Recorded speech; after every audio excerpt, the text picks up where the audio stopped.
Hello friends, आज हम लोग आपके गुलमोहर बुक के दूसरे चैप्टर यानी वाइल्ड डक के क्वेश्चन आंसर को करेंगे। तो बिना टाइम वेस्ट किए इसे शुरू करते हैं। पहला क्वेश्चन है, जब तक सारे बर्ड्स नहीं आ गए उस लड़के ने मुश्किल से भी एक वर्ड अपने पिता से बात की होगी। वो सिर्फ उसी में इंटरेस्ट दिखा रहा था जो कि वे बर्ड्स उड़ते समय कर रहे थे। यानी जब वो बर्ड्स उड़ रहे थे तो वो बस उन्हें उड़ते हुए देखना चाहता था। तो आपको ऐसा क्यों लगता है कि उसने ऐसा किया? इसका आंसर है, जब तक सारे बर्ड्स नहीं आ गए वो लड़का अपने पिता से कुछ भी बात नहीं करता है। वो बस उसी में इंटरेस्ट दिखाता है जो वो बर्ड्स उड़ते समय कर रहे होते हैं। तो मेरे ख्याल से ऐसा इसलिए क्योंकि उस लड़के को फ्लाइट ऑफ बर्ड्स, फ्लाइट का मतलब हुआ चिड़ियों का झुंड, तो उसे चिड़ियों के झुंड को देखना बहुत पसंद था और चिड़ियों को इस तरह से उड़ते देखना ये उसका एक पैशन था। Question number 2, the sky depend, the water turn black. हमें इस लाइन की मीनिंग समझानी है, तो इसका आंसर देखते हैं। यहाँ पर ये line the sky depend, the water turn black प्रकृति में हो रहे चेंजेस को बता रहा होता है।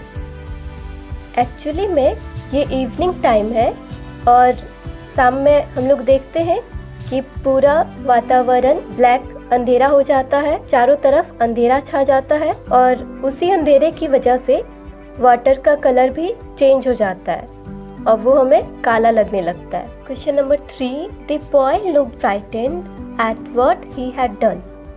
तो यहाँ क्वेश्चन पूछा जा रहा है कि उस लड़के ने क्या कर दिया और वो डरा हुआ क्यों था। इसका आंसर है, उस लड़के ने एक बर्ड को गन से मार दिया था और वो इसलिए डरा हुआ था क्योंकि उसने सोचा कि उसने अपने गन से उस बर्ड को किल कर दिया था, मतलब उसके शॉट की वजह से वो बर्ड मर गई। Question number 4, you will have to look after it. ये पिता अपने बेटे से कह रहा है कि तुम्हें उसकी देखभाल करनी होगी। तो क्या आपको लगता है कि पिता सच में चाहता था कि उसका बेटा उस डक की देखभाल करे? और अगर हाँ तो क्यों? आगे इसी में है कि इस बात पे लड़के ने कैसे रिएक्ट किया। क्या आपको लगता है वो आदमी सोच रहा होगा कि उनका बेटा उनसे ऐसे बात करेगा? इसका आंसर है, मुझे लगता है कि वो आदमी चाहता है उसका बेटा उस डक की देखभाल करे। ऐसा इसलिए क्योंकि जब वो लड़का अपने पिता से कहता है कि वो घर जाना चाहता है तो उसके पिता उससे कुछ भी नहीं पूछते हैं, ना उसको कुछ बोलते हैं और खुद ही उससे कहते हैं कि अगर तुम इसे घर ले जाओगे तो तुम्हें इसकी देखभाल करनी पड़ेगी। फिर है, इस बात पे बॉय ने एंग्रीली रिएक्ट किया और उसके पिता ने ऐसा उससे एक्सपेक्ट नहीं किया था। क्वेश्चन नंबर 5 का ये करते हैं पहले।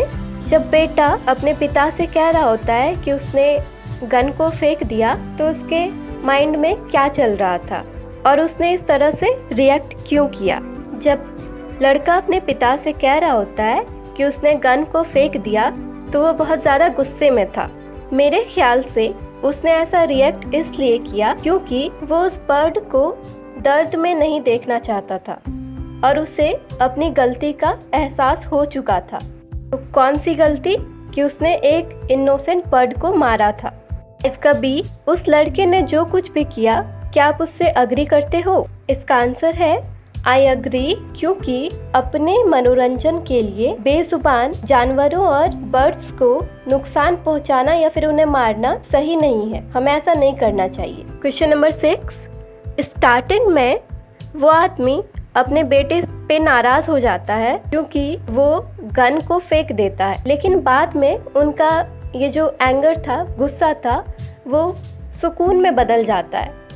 तो आपके हिसाब से ऐसा क्यों हुआ? इसका आंसर है, ऐसा इसलिए हुआ क्योंकि उस आदमी को ये बात समझ आ चुकी थी कि उसके बेटे को हंटिंग करना पसंद नहीं है और इसलिए उस आदमी ने खुद ही ये डिसाइड किया कि वो भी अब किसी इनोसेंट यानी निर्दोष बर्ड या फिर और भी दूसरे क्रिएचर को किसी तरह का कोई हार्म नहीं पहुंचाएगा फ्यूचर में।